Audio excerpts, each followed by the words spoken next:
dice aquí en Apocalipsis 12:7, dice, hubo guerra en el cielo. Miguel y sus ángeles, es decir, ejércitos celestiales de Dios, contra el dragón y los ángeles del dragón. Amén. Volvemos a ver, hermano, en Apocalipsis 20, versículo 1 al 3, dice la palabra del Señor, y vi a un ángel. Aquí ya no nos dice quién es el ángel. Posiblemente sea Miguel, posiblemente sea otro, porque hay millones y millones y millones de ángeles que el Señor tiene. Amén. Amén. Aunque a la luz de la Biblia vemos dos nombres, a Gabriel y a Miguel. Este ángel, hermano, después de que Satanás peleó con todas sus huestes satánicas y con todo el ejército, tanto humano como espiritual, contra las huestes celestiales de Dios, el Señor mandó a un solo ángel agarrar a aquel líder que es Satanás, líder de maldad obviamente, y dice la palabra del Señor, y vi que un ángel del cielo descendía con la llave del abismo y una gran cadena en su mano. Prendió al dragón, a la serpiente antigua, que es el diablo y Satanás, y lo ató por 1000 años. Amén. Lo arrojó al abismo, lo cerró y lo selló sobre él, para que no engañara más a las naciones hasta que se cumplieran los 1000 años. Después de esto debe ser desatado por un poco más de tiempo. Y vemos 5 verbos aquí. Lo prendió, es decir, lo agarró. ¿Usted cree que aquel se ha de haber dejado agarrar así como que sí, llévame? No, pero el poder que llevaba el otro ángel era más fuerte que el poder de Satanás, hermano. Dice que lo agarró y lo ató, hermano. Y que lo arrojó, no dice que lo depositó suavemente, ¿no? Como cuando arroja un trapo sucio. Lo arrojó, lo cerró y lo selló. Amén. Entonces ya podemos mirar algo, hermano. Ya podemos mirar que realmente hay luchas en los aires, que realmente hay luchas en los cielos. Para que usted venga al culto, hermano, para que usted escuche la palabra de Dios. Hay guerras en los cielos. Si estuviéramos a merced de los ángeles caídos, santo de Dios, hermano, ya nos hubieran matado hace mucho tiempo. Pero Dios acampa alrededor de los que los temen y les defiende. Amén. Pero fíjese que en el principio del verbo, porque estamos estudiando Efesios 6:12, dice nuestra lucha. Ya vimos que hay luchas celestiales, pero usted y yo no estamos peleando esas, ¿verdad? Todavía. Pero ya aquí nos dice nuestra lucha. Es decir, las batallas suyas las va a tener que pelear usted. Y claro, en las fuerzas de Dios, con la alianza de Dios, con la instrucción de Dios. Amén. Nuestra lucha. ¿A quiénes se referirá la palabra de Dios cuando dice nuestra lucha? ¿Se referirá a los del mundo, hermano? ¿A los paganos? ¿Será que ellos están en paz? ¿Aló? ¿Será que ellos están en paz? No. Ellos también están peleando. Amén. Déjenme ver aquí. Hoy estamos. ¿Será que se refiere a los hijos de Dios? Sí. Contésteme, porque aquí se siente uno muy solito, hermano. Sí. Amén. ¿O será que se refiere a cualquiera? Los hijos de Dios. Bueno, entonces hay 3 opciones. ¿Contra quiénes pelean las potestades y las huestes de maldad? Contra los hijos de Dios. Contra los hijos de Dios. ¿Será que los del mundo no pelean contra ellos? No, porque están ahí. Sí. ¿Será que no son atacados? Sí. También. Sí. También. O sea, es para cualquiera, hermano. Ellos vienen a pelear contra todos y con todo. Solo que nosotros tenemos una gran ventaja. Dios está con nosotros. Amén. Amén. Pero ¿se recuerda usted cuando usted estuvo en el mundo? Yo me recuerdo varias profecías me ha dicho el Señor en profecía, que a mí me quisieron matar antes de que yo llegara a donde estoy, ¿va?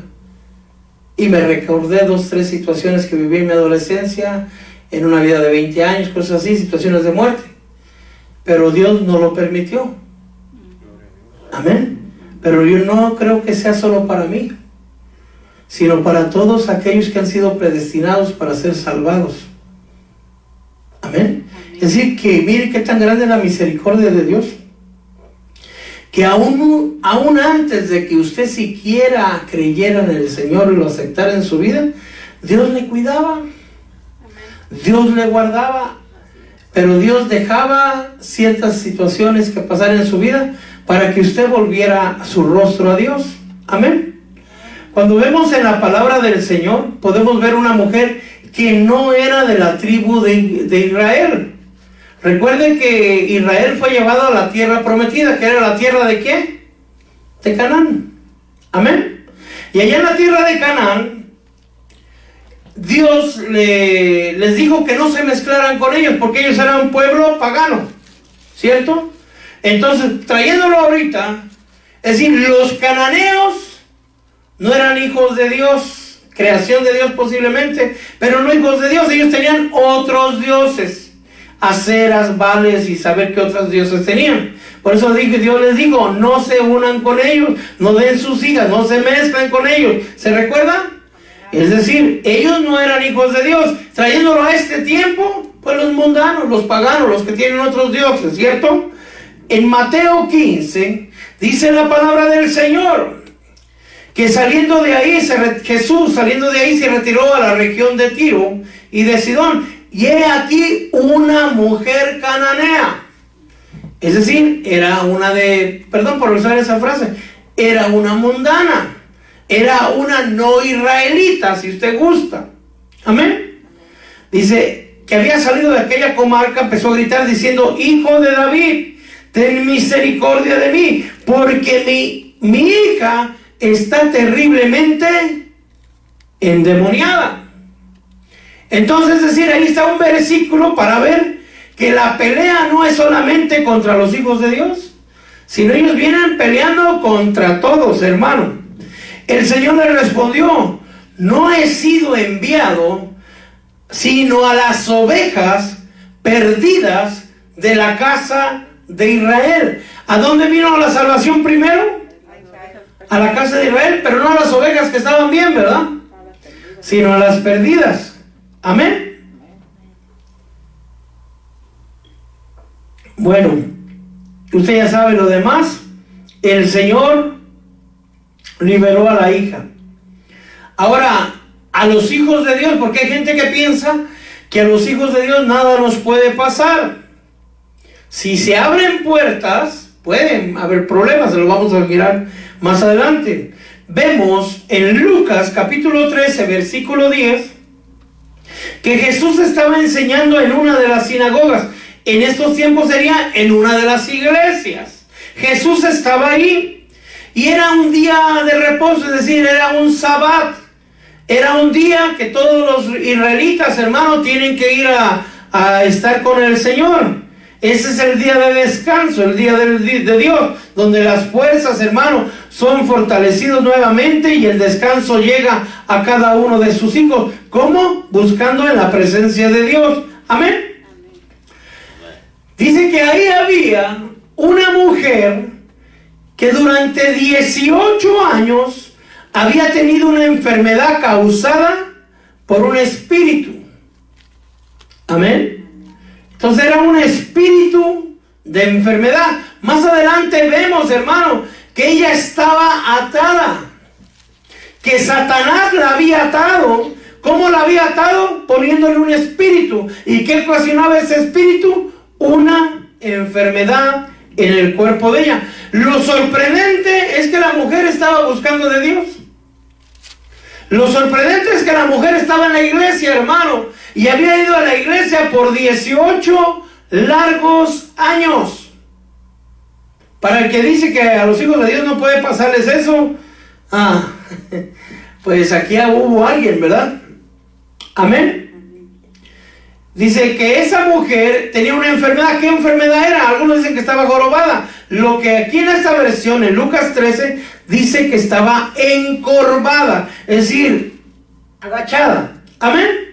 Y que de ninguna manera se podía enderezar. Ya había ido los médicos, ya había ido, tal vez fue a que oraran hasta por ella, hermano, y nada pasaba. Necesitaba ser la mano de Jesús. Amén.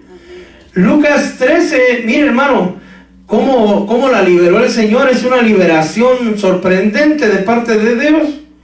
Porque primero el Señor declara con su boca: mujer, has quedado libre de tu enfermedad.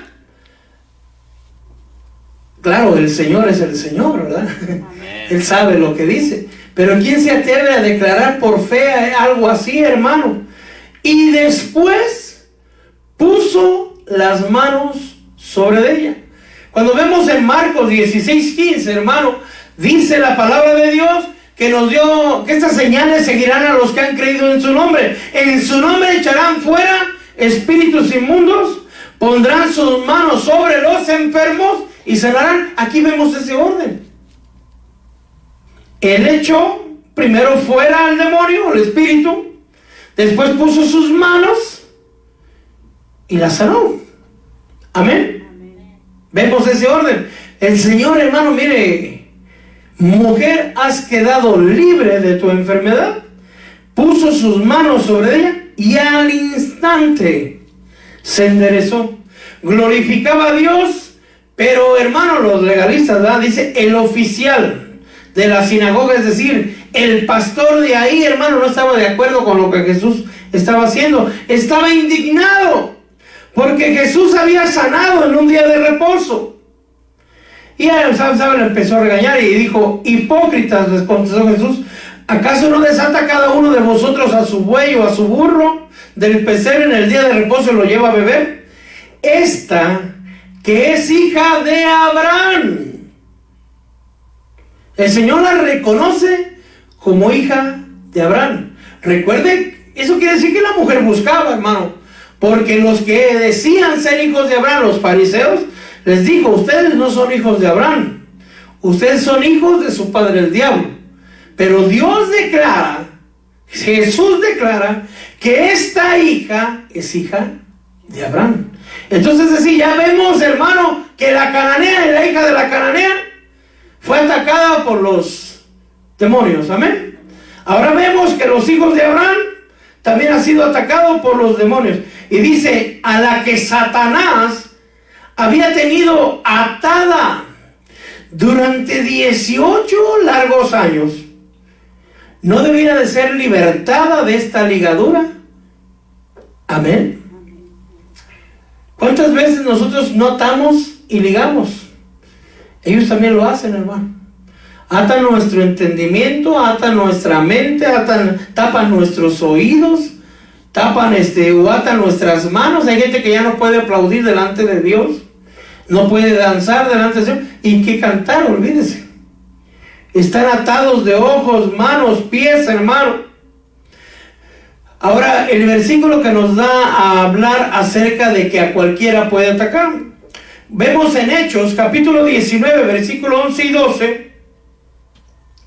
Dice que Dios hacía milagros extraordinarios por mano de Pablo, de tal manera que incluso llevaban pañuelos o delantales de su cuerpo a los enfermos y las enfermedades los dejaban. Esa es sorprendente, esa forma de liberar, hermano. Que llevaban un pañuelo a una persona que estaba endemoniada, le ponían el pañuelo a la persona y el demonio se iba, hermano. ¿Eso lo hacía quién? Silencio en la sala. ¿Quién lo hacía? Los apóstoles. No.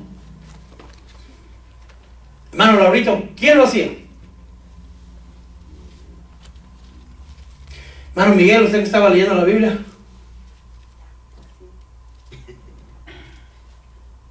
¿Lo hacía Dios?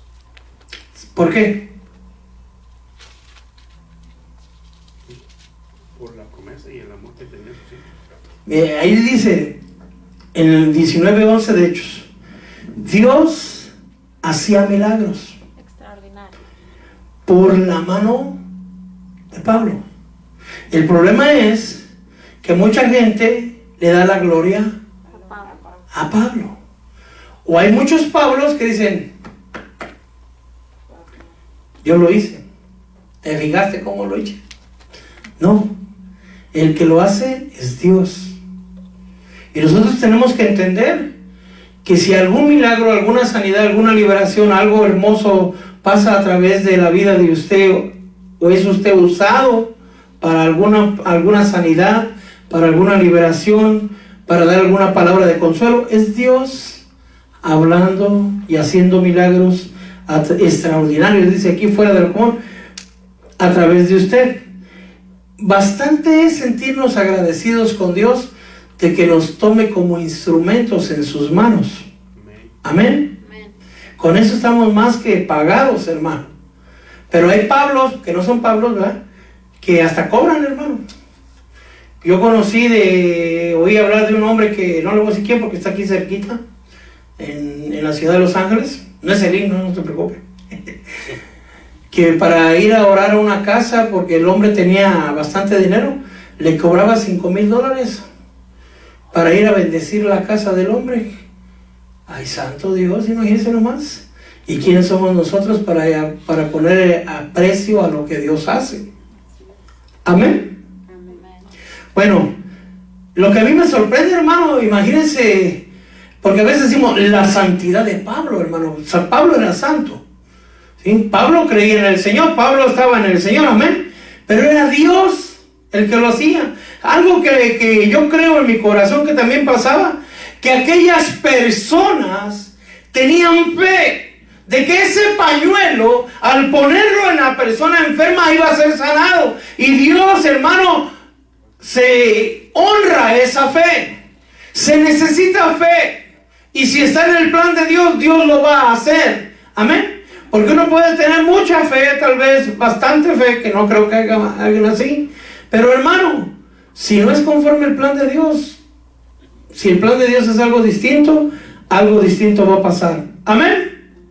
Pero más adelantito ahí, Hechos 19:13, dice, había también algunos judíos. Y estos judíos, hermano, eran hijos de un sacerdote. Y si este sacerdote, quiere decir que era sacerdote arónico, no levita. Y estos hijos eran de hijos de él, quiere decir que ellos eran del linaje de Aarón. Amén. ¿Estamos en eso? Entonces, si esos sacerdotes son del sacerdocio arónico, hermano, deberían tener poder, ¿no? ¿Cierto?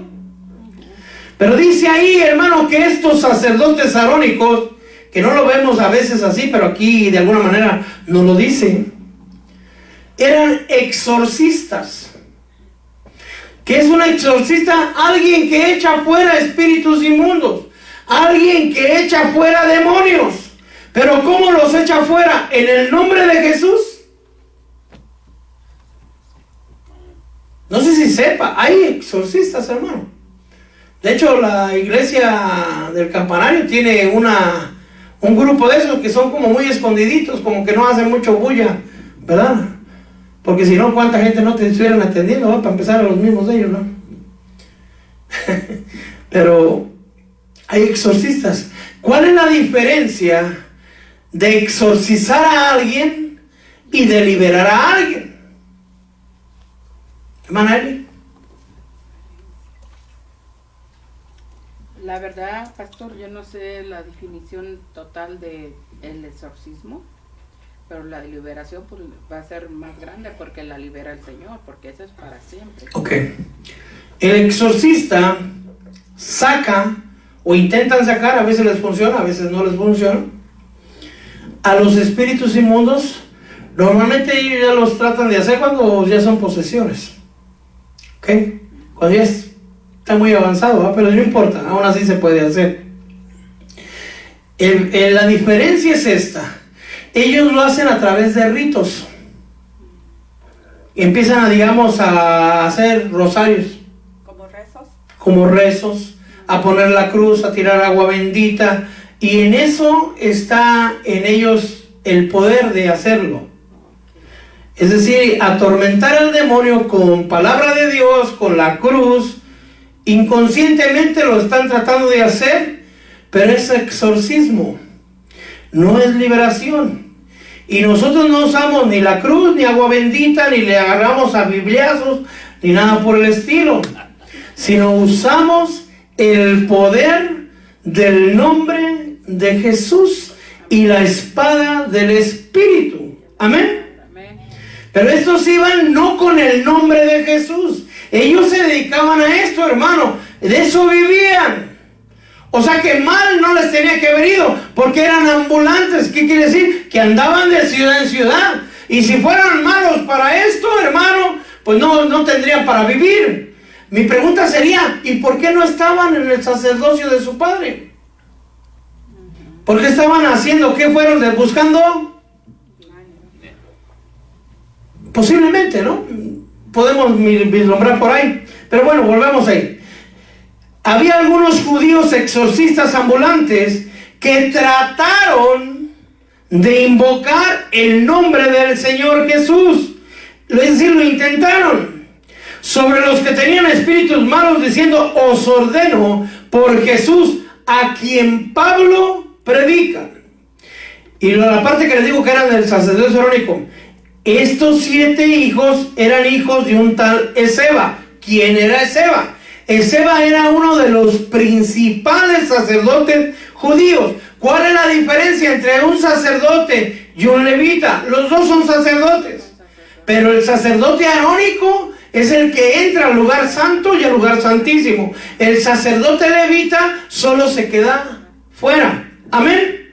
Entonces la Biblia los diferencia diciendo: y pasó un levita y luego pasó un sacerdote. ¿De qué manera en la parábola del buen samaritano? Los dos eran levitas y los dos eran sacerdotes, pero uno era sacerdote arónico y el otro era sacerdote levita, ¿cierto? Pues estos trataron, hermano, de echar fuera espíritus inmundos, tratando de usar el nombre de Dios sin conocer a Dios, sin conocer a Jesús.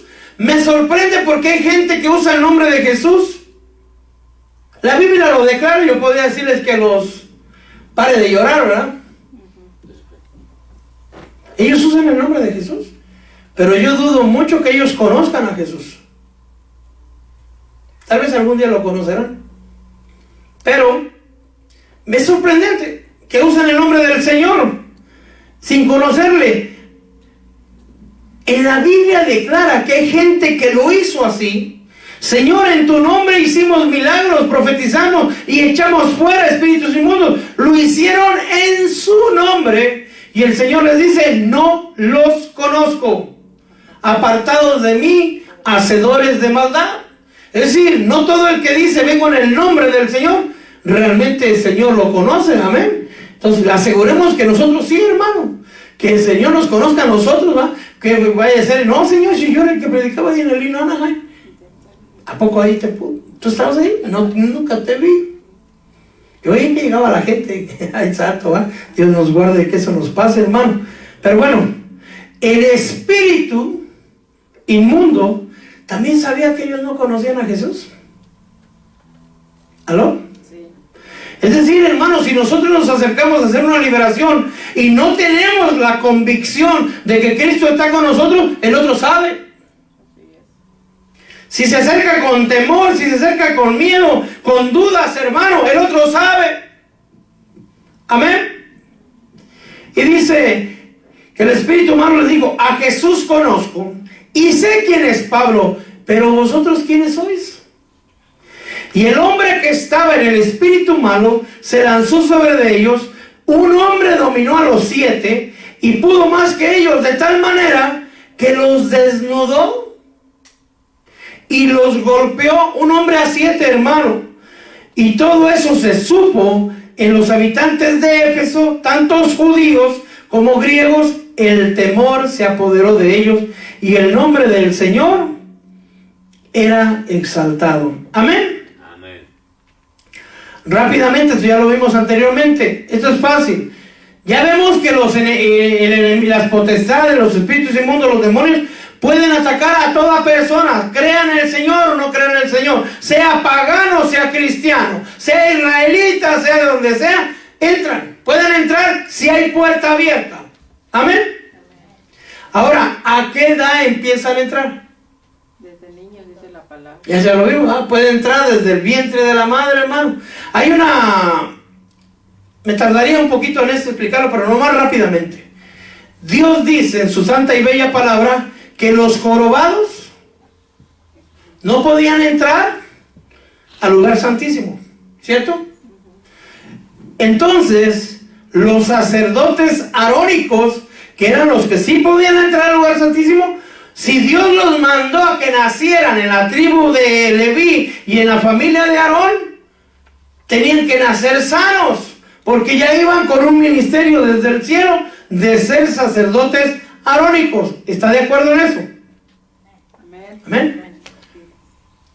Y la pregunta es, hay gente que nace, bueno, es una pregunta y una declaración. Hay gente que nace con jorobado, así, no se jorobó, sino nació jorobado, ¿cierto? Sí. Entonces se cree, por la restricción que hay en Deuteronomio, que había sacerdotes que posiblemente, hay otras señales, van más otros defectos, pero específicamente estoy hablando de los jorobados, que nacieron jorobados. Entonces la pregunta es, ¿se equivocaría Dios de mandar una persona jorobada a una familia donde tiene que ser sacerdote y resulta que no puede ser sacerdote porque tiene prohibida la entrada porque está jorobado? La joroba es otra situación espiritual, que sí, pero quiero nomás hablarlo a ese nivel. Y la pregunta que nosotros hacemos normalmente, teológicamente, es ¿quién jorobó al jorobado? ¿En dónde pecó? Si venía del cielo y venía con una misión para ser sacerdote arónico, pero al nacer nace jorobado. ¿En dónde se jorobó el jorobado? ¿Quién lo hizo? ¿En qué momento pecó? Porque recuérdense que por pecado también hay personas que pueden nacer con un problema por herencia de los padres. Todo eso lo hemos visto, amén. No quiere decir que así sea siempre. ¿Está conmigo? Amén. Ok. Entonces, hay una teoría, hay una tesis de que del cielo el espíritu de la persona que iba a nacer venía bien. Fue seleccionado para nacer en la familia de Aarón. Venía bien, venía limpio, venía perfecto. Pero antes de entrar al cuerpo, las potestades espirituales de los aires lo tentaron. Y fue seducido de alguna manera que antes de entrar al cuerpo pecó. El espíritu de aquel que todavía no ha nacido. No, cuando yo digo de un espíritu que todavía no ha nacido, no crean que en el cielo están los bebitos ahí, los espíritus bebitos, sino usted y yo, hermano, tenemos miles de años, a ver cuántos años tenemos. Nomás que nos fue puesto un velo y se nos mandó a la tierra. Amén. Usted ya lo sabe eso. En algún momento ese espíritu de alguna manera falló. Se le conocen como dramas preexistenciales. Y por esa razón, por ese pecado espiritual antes de ser engendrado, Dios no le permitió que entrara a ofrecer sacrificio al lugar santo ni al lugar santísimo. ¿Y cómo lo evitó? Poniéndole un defecto. En el caso de los israelitas, estoy hablando. Amén. Ahora vemos, hermano, ese es el versículo más conocido que tenemos, que había un hijo epiléptico, ¿cierto? Y cuando dice que al instante se lo trajeron a Jesús, que el espíritu empezó a sacudir con violencia al muchacho y se revolcaba y echaba mucha espuma, porque era epiléptico. Y aquí normalmente en este tiempo se considera que la epilepsia es una enfermedad mental y no sé qué tantas pastillas le dan. Pero aquí la palabra dice que era epiléptico por un espíritu.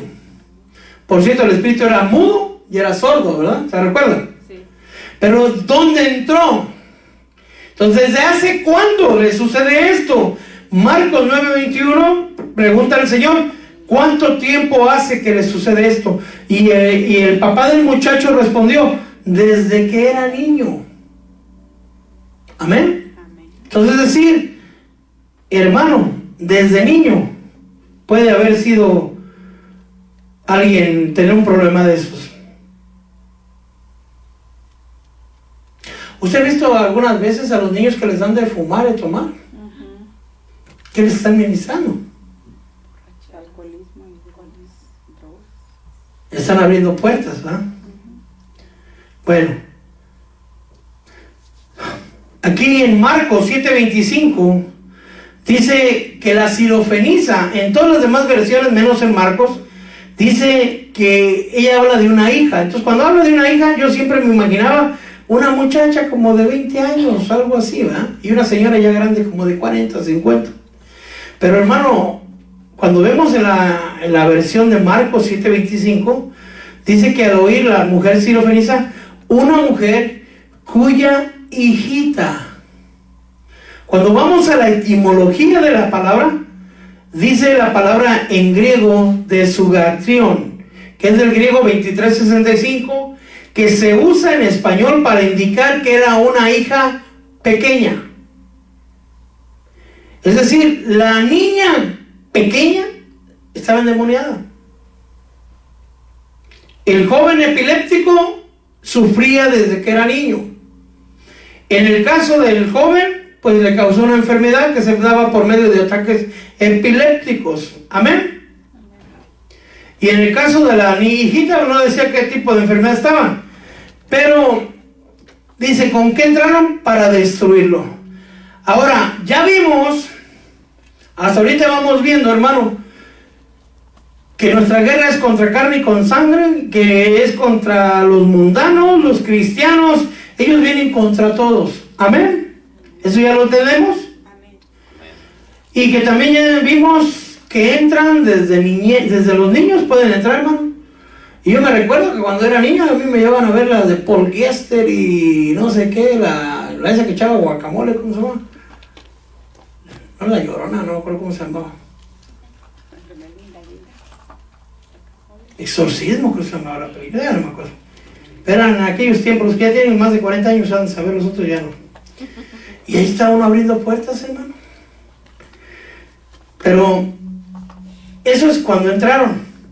La pregunta es, ¿cómo entraron? Amén. Aquí vamos a ver. Esta es la parte que más me interesa. Santiago 1:13. Vamos a leer del 13 al 15. Si tiene Biblia, por favor, hermanito. Vamos a leerlo. Es un versículo que usted conoce mucho, pero hoy lo vamos a deshebrar un poquito.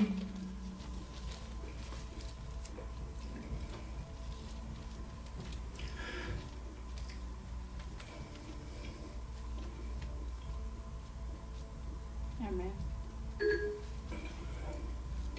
Dice la palabra del Señor, que nadie diga cuando es tentado, soy tentado por Dios, porque Dios no puede ser tentado por el mal, y Él mismo no tienta a nadie, sino que cada uno es tentado cuando es llevado y seducido por su propia pasión. En algunas versiones posiblemente diga concupiscencia. Después, cuando la pasión o la concupiscencia ha concebido, da a luz el pecado. Y cuando el pecado es consumado, engendra muerte. Lo leemos muy fácil, pero hoy lo vamos a ir un poquito despacito. Este es el versículo clave que el Señor me dio para este día. Vamos a hablar de las puertas, de los conectores y de los demonios. Primeramente, hermanos, vamos a ver lo que dice la palabra del Señor. Dice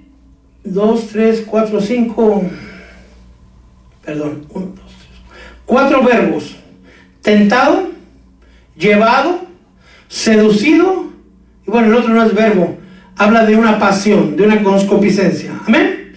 Esas 4 palabras son básicas. Dios no tienta a nadie. Porque he escuchado a lo largo del camino, hermano, que hay hombres que dicen, pastor, yo venía bien en el Señor, pero el Señor me puso esa mujer por delante. La sangre.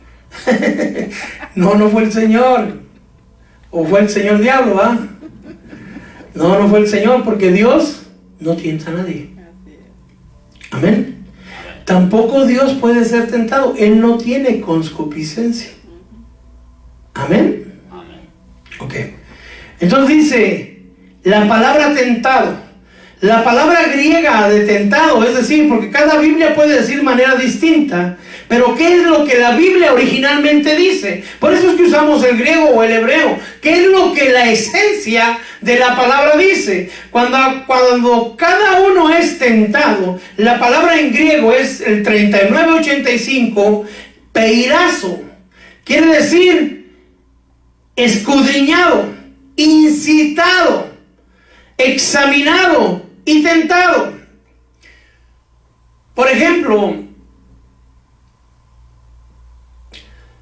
yo no sé qué le gusta a usted de comer, ¿verdad? Y imaginemos que está usted a dieta de pura lechuga, ¿verdad? Y le traen una torta hawaiana, hermano. Y usted sabe que no se la debe de comer, ¿verdad? Pero se la traen y se la ponen enfrente, ¿verdad? Ya está tentado, ¿verdad? Lo están incitando a romper su dieta. Lo están incitando a hacer algo que tal vez no está prohibido, pero usted sabe que no le conviene. Amén, en el caso de la torta. Amén. Entonces, esa es la palabra. Cuando uno es incitado, la pregunta es, ¿quién lo incita? El tentador. Es el diablo. Imagínense si hay alguien de ojo alegre, hermano, y hasta las escobas con falda las mira y les dice, ay, qué bonita escoba, ¿eh? Y de repente pasa una que no tiene cuerpo de escoba, sino tiene un cuerpo más formadito, y no va vestida, casi va desvestida, ¿eh? Entonces hacen así, hermano. ¿Quién se la puso en el camino? El tentador. No sé si a usted le haya pasado, hermano, pero uno a veces voltea y sin querer, ¿y quién le dijo que volteara? Y sin querer ve. Va uno caminando, manejando normal y de repente. ¿Y quién le dijo a uno que volteara la cabeza, pues? Porque uno no va normal. ¿No le ha pasado a usted algo? Que mire algo en el camino que no debía haber mirado y sin darse cuenta se venía bien normal de repente. ¿Y quién le volteó la cabeza, pues? El tentador de alguna manera influyó. ¿Cómo? No lo sé. Pero una vez que usted fue incitado, una vez que usted fue tentado, una vez que usted fue, fíjese, esa palabra también quiere decir examinado. Es decir, hermano, voy a usar este ejemplo, perdón que hable de este tipo de personas, pero me quedan bien para el ejemplo. Si hay una persona que le gustan los hombres y es hombre, biológicamente hombre, y le gustan los hombres, le pueden pasar mujeres. Y él no se le mueve, pero ni un cabello, ¿eh? ¿Será que lo pueden tentar con mujeres? No. ¿Con qué lo van a tentar? Con hombres. Entonces, antes de tentarlo, el tentador examina a quién va a tentar y cómo lo va a tentar. ¿De dónde está decimos en México, su lado flaco? ¿Ah? ¿Sí me explico? Entonces dice, bueno, una vez que es tentado, es llevado. Es decir, ya el tentador ya lo examinó, ya sabe por dónde llegarle y lo tienta llevándolo donde está la tentación. Yo fui alcohólico en algún tiempo de mi vida y gracias a Dios el Señor me liberó todo eso. Pero hermano, uno no se va a meter a la licor y a ver cómo están de frías las cervezas, ¿verdad? ¿Para qué ir para allá? Cuando uno va a la gasolinera y ahí está, pues, y está haciendo, bueno, cuando tomaba soda, ¿verdad? Está haciendo calor, hermano, se toca una Coca-Cola bien fría, dice uno, y va uno y primero va a ver las cervezas, ¿verdad? Cómo están, si se ven están bien frías. Pues no, eso ya no es, no nos queda a nosotros, ya no es de nosotros. Si alguien aún lo hace, es porque está siendo incitado. Está siendo tentado y tal vez usted sabe, cierra la puerta o nomás se les queda bien, dice, en otro tiempo, ¿ah? Pero está siendo, ya está siendo tentado. Les pasa mucho a las mujeres, pienso yo, ¿ah? Este otro lado, que ven las hojas que les mandan por correo, ¿ah? De shopping, Y ahí las están incitando, hermano. Gasta. Al fin nomás. ¿Ah? Y a veces vamos y compramos. Mire, perdón que hable de mi vida un poquito. Cuando voy a comprar a la Costco, normalmente yo voy pensando, voy a comprar crema, voy a comprar un pollito de $5 porque están muy baratos, no están muy buenos, pero están muy baratos y están bien gorditos, digo yo. Y me llevo un pancito y tal vez me llevo espinaca y una cajita de agua. Yo en mi mente pensando, me voy a gastar mis $50, ¿no? No, hermano. Se trajo uno ya que los dátiles, que la granola, que la leche, que el yogur, y ya se gastó uno más de $100. Ay, yo cuando me dice mi esposa, vamos porque me falta crema, te la compro aquí mejor, mamita. Aquí en esta tienda, pídela aquí. Porque si vamos para la Costco, me sale la crema $100. Mejor aquí comprémosla, ¿va? Porque, hermano, uno ve y tal vez no lo ocupa uno, pero se lo trae uno, ¿va? Y cuando uno tiene, pues gloria a Dios, ¿va? Pero, ¿por qué somos tentados? Le puse el ejemplo de las compras. Porque somos, hermano, seducidos.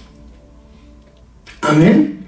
La palabra seducido es del griego 1185 y dice deleazo, que quiere decir entrampado, engañado, seducido.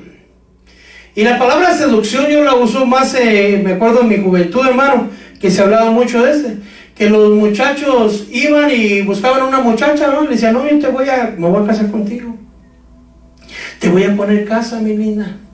Usted nomás dígame que sí. Mire, en cuanto... Nomás deme la prueba de amor, ¿va? Usted sabe que es la prueba de amor, ¿va? Y las muchachas eran engañadas, seducidas, entrampadas. Le daban la prueba de amor y ya no lo volvían a ver, hermano. O hermana, ¿va? Ya no volvían a ver al bandido. O sí lo seguían viendo hasta que salía el premio mayor, ¿va? Y ya desaparecía de la vida. ¿Qué habían sido? Pues habían sido tentadas, habían sido llevadas y habían sido seducidas. ¿Que el muchacho era el diablo? No.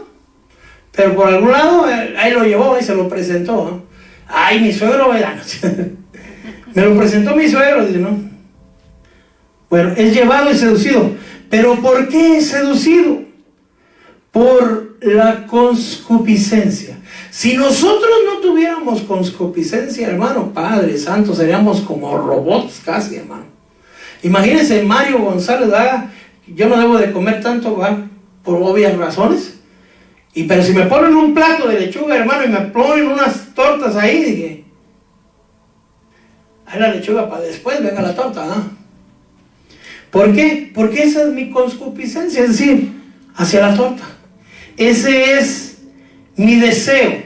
Miren, la palabra concupiscencia es del griego 1937 y se dice epizumía, que quiere decir deseo por lo prohibido, codicia, desear lo que no nos causa beneficio. Yo puse la torta por poner un ejemplo claro y ligero, ¿verdad? Pero yo no sé cómo sea la concupiscencia de cada uno de ustedes, ni me interesa muchito. Amén. Es decir, pero usted sí sabe parte de. Es decir, por ejemplo, del caso del shopping, si sabe que le causa problemas estar viendo, yo lo que hago en mi casa, hermano, en cuanto las veo en el correo, yo agarro y las tiro a la basura. Evitemos el problema, arranquemos el problema desde raíz, ¿verdad? Y ahí se acabó el problema, creo yo. Pero empieza uno a ver, mira que las pantuflas, mira qué bonita bata, ya se juego con mis ojos. O qué bonitos zapatos, qué bonito pantalón. Por eso digo, si usted tiene, pues gloria a Dios, ¿verdad? Pero bueno, en fin.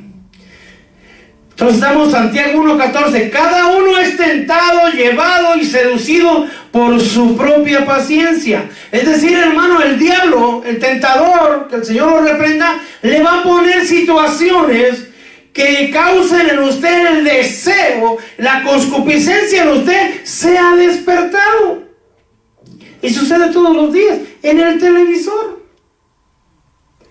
Por ejemplo, yo me acuerdo, aquí ya no pasa, bueno, ya hace mucho que no veo tele así, telecomercial, pero salían los cigarros, ¿no? Marlboro y salían las bebidas alcohólicas y salían tomando. Entonces lo estaban bombardeando, lo estaban seduciendo, lo estaban entrampando y salían ahí que los hombres bien fuertes fumando y fuma y te vas a poner así igual de fuerte que yo, casi así decía. Y había gente que creía. Cuando yo era chamaco, me acuerdo que uno, no le salía uno el bigote todavía, pero si ya uno fumaba cigarro ya era uno más hombre, ¿no? Según la juventud de aquel tiempo, no sé cómo sea ahora, ni quiero saber, hermano. Amén. Es decir, después de que es seducido, su cuerpo ya quiere, su alma ya quiere, su mente ya quiere. Es decir, ya lo traen en el anzuelo, hermano. Ya lo engancharon. ¿Quién? El tentador. Si eso no es de Dios, es así, hermano. Lo sueltan tantito y lo jalan otra vez. Lo sueltan tantito y lo jalan otra vez. Pero ya mordió el pez, dice. Ya picó. Entonces ya nomás es la lucha de jalarlo, de llevarlo, de aflojarlo tantito. El tentador. ¿Cómo? ¿Cómo lo logró que usted se comiera el gusano? Bueno, en el caso del pescado, porque el pescado desea el gusano. En el caso de usted, yo no sé su concupiscencia, ¿qué le puede causar deseo? Que no convenga en su vida. Porque todo, dice la palabra Pablo, todo me es permitido, mas no todo me conviene. Y no me dejaré dominar por ninguna de esas cosas. Por ejemplo, es prohibido. Ay, Padre Santo. Le voy a poner dos ejemplos feos, ¿ok? Uno feo y uno no tan feo. ¿Será prohibido comer tortas, hermano? No, pero a mi peso ya, como que ya no va. El bacon, no. ¿Será prohibido? No está prohibido, lo venden en todos lados. Pero yo no me conviene comérmelo. Sobre todo por mi vesícula. ¿Ok? La marihuana, hermano, es legal, pero sigue siendo abominación delante de Dios. Alguien me dijo una vez, mire hermano, que ahí en Génesis 1:30 dice que el Señor entregó todo lo verde y la marihuana es verde, entonces hasta la Biblia lo permite. No, pues también comamos caca de excremento, perdón. ¿Por qué? Porque tampoco la Biblia lo prohíbe, le dije.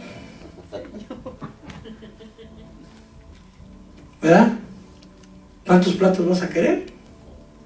No, no hay un versículo. Es más, a un profeta le dieron a comer excremento y le iban a dar de humano, hermano, pero todavía que él repeló un poquito. No, Señor, yo no he comido nada impuro en mi vida.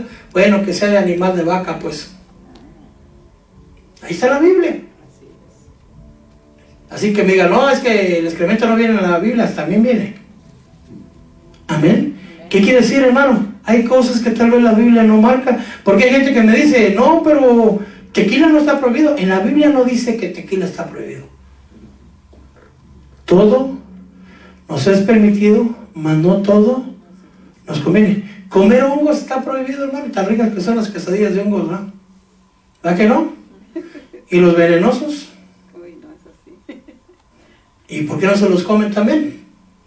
Porque no conviene. Amén.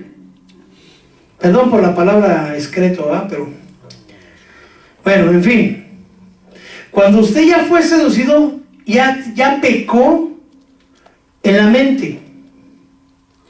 En la primera parte del versículo de Santiago 1:15, cuando la pasión, cuando la concupiscencia ha concebido, da a luz el pecado. Y esa palabra a mí me dejó pensando un poco. ¿Por qué dice ha concebido? No sé si sepa cómo se es un bebito. Sí, bueno, sí sabe que sabe, pero me refiero, el hombre engendra y la mujer concibe. La parte masculina da la semilla, que la palabra semilla en griego es esperma, y la mujer concibe. ¿Ahí estamos bien?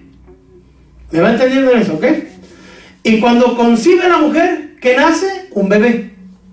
¿Cierto? Pero esa misma frase la usa ahora el libro de Santiago 1:15, porque dice, cuando la concupiscencia, no dice el concupiscencia, ¿verdad? La pasión o la concupiscencia le da término femenino.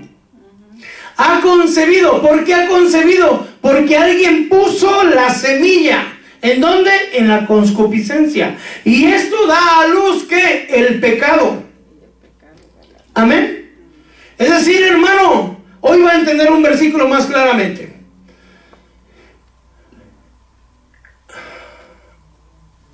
Cuando usted desea algo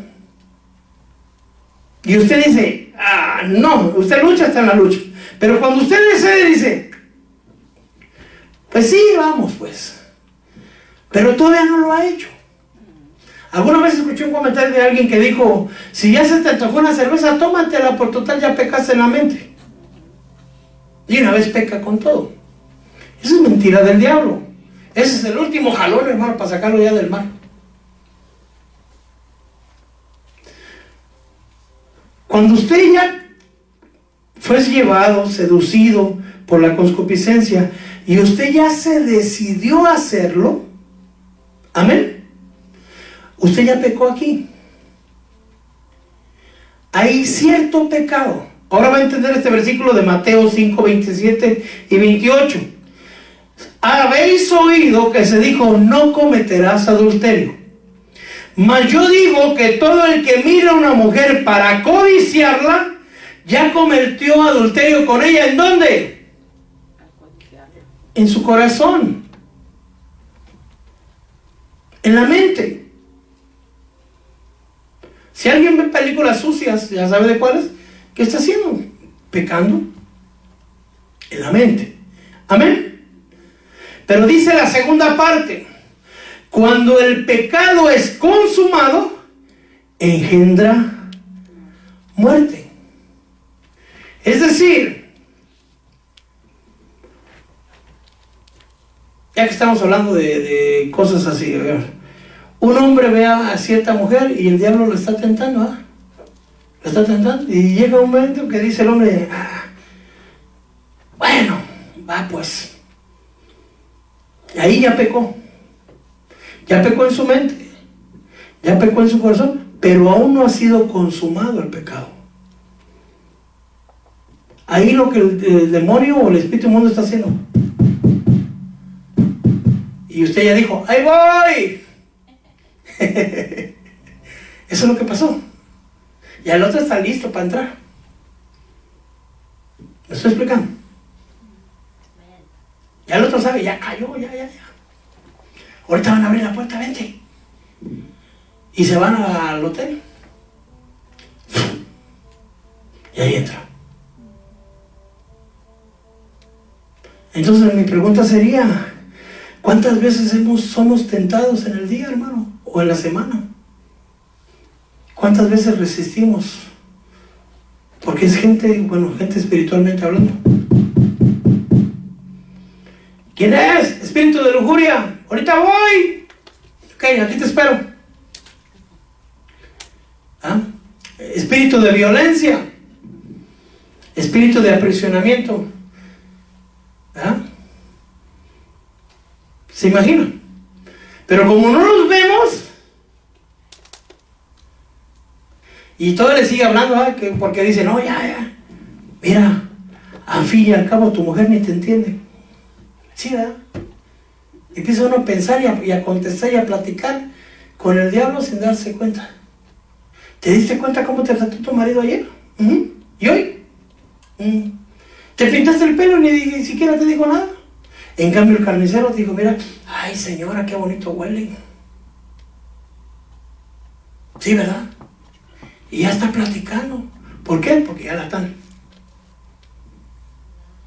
Pero ya cuando empiezan a cambiarse de números, hermano, a ser amigos de Facebook, y allá ya hay pecado aquí y aquí. Pero aún no ha entrado. Porque cuando es consumado, engendra muerte. El Espíritu de Dios es un espíritu de vida. Y los otros son espíritus de muerte. Amén. Entonces cuando el pecado es consumado, hermano, la puerta se abre. Perdón que ponga este ejemplo. Había un ministro en una iglesia en Marte. Cuenta la leyenda, ¿va? Que vio una de las ovejitas del Señor. Y que aquel le dijo, no, pues Salomón tuvo 1000. Y David también tenía cuando menos 10 extras aparte de su esposa. Pero es que David era rey, pero estos rey y sacerdote, príncipe sobre su pueblo. Si tú eres ministro, aparte no vas a matar a la oveja. Tú puedes tener concubinas. Sí, ¿verdad? Y a la muchacha pues también le gustaba al otro, ¿no? O sea, con los dos estaba trabajando. Pasó lo que no tenía que haber pasado, pero pasó.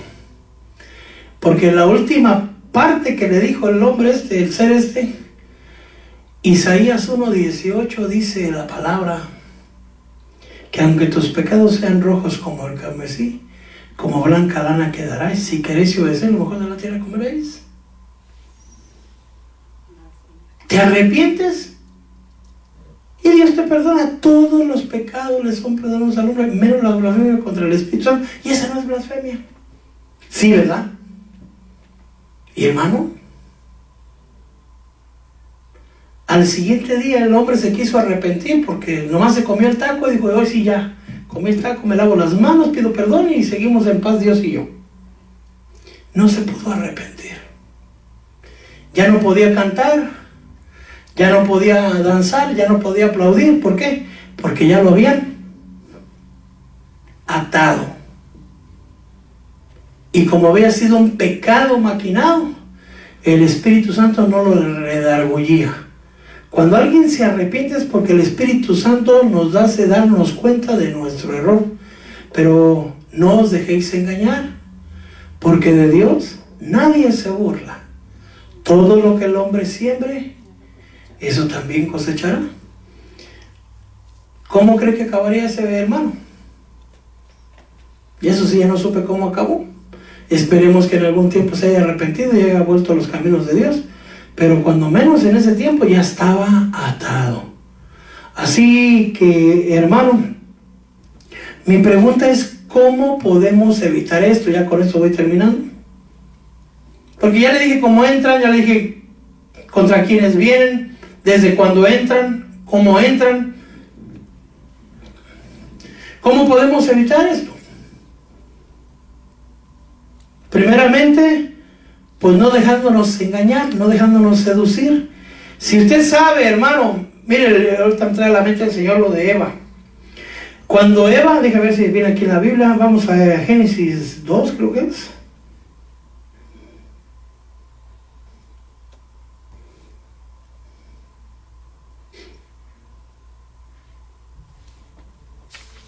No, va a ser 3.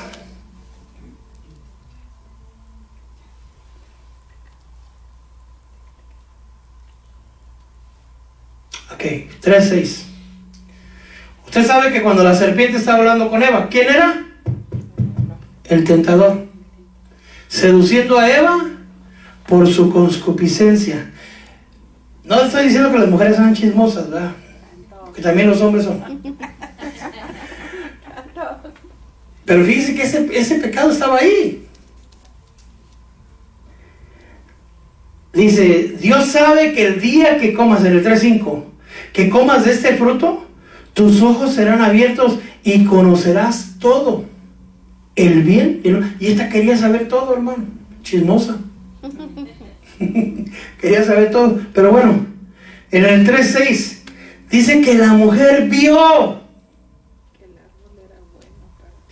Ya el enemigo le estaba hablando en el oído, pero iba caminando con el enemigo, hermano, y sin darse cuenta llegaron al árbol del conocimiento del bien y del mal. Mira. Y dice que se le quedó viendo. Y vio que era agradable a la vista. En esta palabra dice agradable a los ojos, y el árbol era deseable para alcanzar sabiduría.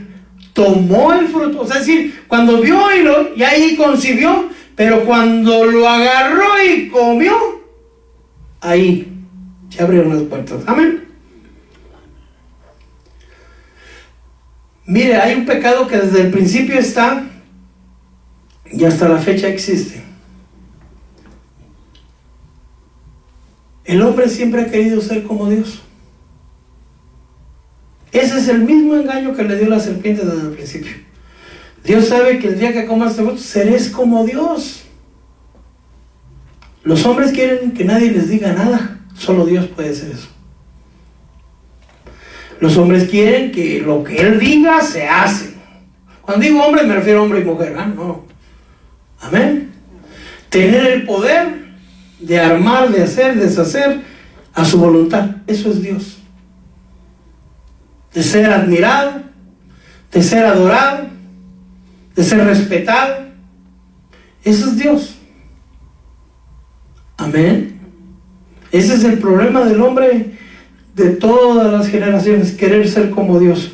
Pero ya voy terminando, no, ya con esto ya acabé. ¿Cómo podemos evitar? Hablamos de Efesios 6:12, pero a propósito no leí 6:10 y 6:11 porque ahí está la fórmula. Dice la palabra de Dios, con esto termino: fortaleceos en el Señor y en el poder de su fuerza. Es decir, llénate de Dios, del Espíritu de Dios, del amor de Dios, a través del poder de su fuerza, y revestíos de toda la armadura de Dios, para que podáis estar firmes contra las insidias del diablo.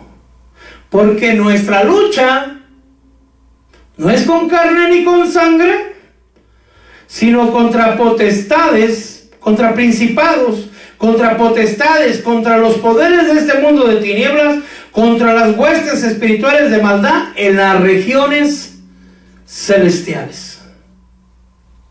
¿Por qué nos es necesario saber esto como ministros de liberación, hermano?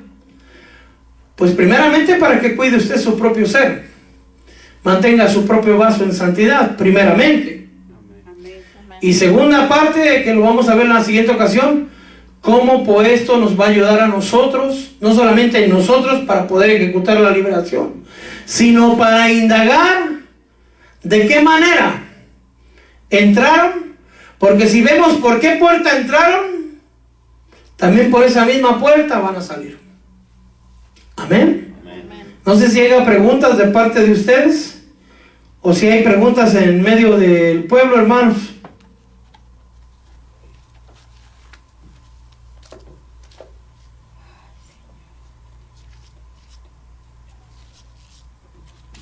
Creo que no hay preguntas, gloria a Dios.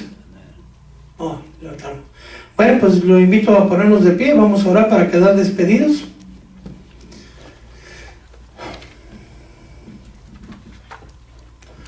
Padre mío, bendito Dios, en el nombre poderoso de Jesús, te damos gracias por tu santa palabra, Señor. Que esto no se quede solo en conocimiento, Señor. Que esto lo podamos poner por obra, Señor, para nuestra propia vida primeramente, y para ayudar a aquellas vidas que necesitan la ayuda a través de nosotros, que viene de ti, Señor. Tú eres el único que puede, Señor, romper todo yugo, Padre. Tú eres el del poder, el de la gloria, Señor, el de la sabiduría. Por favor, Señor, que nuestras vidas sean útiles en tus manos, Señor. Por favor, te lo pedimos. Ayúdanos, Señor, a tomar toda la armadura de Dios, Señor, para poder estar firmes contra las insidias del diablo, Señor. Gracias te damos. Ayúdanos a dominar nuestra alma, nuestra mente, nuestros ojos, nuestra concupiscencia, Señor. Te lo pedimos en el nombre poderoso de Jesús. Dios les bendiga, hermanos. Un placer. El Señor los guarde. Nos miramos mañana a las 6 de la tarde. Tenemos oración y servicio día miércoles a las 7 de la noche. Dios me les bendiga. Nos miramos el día de mañana. Hasta pronto. Bendiciones. Amén y amén.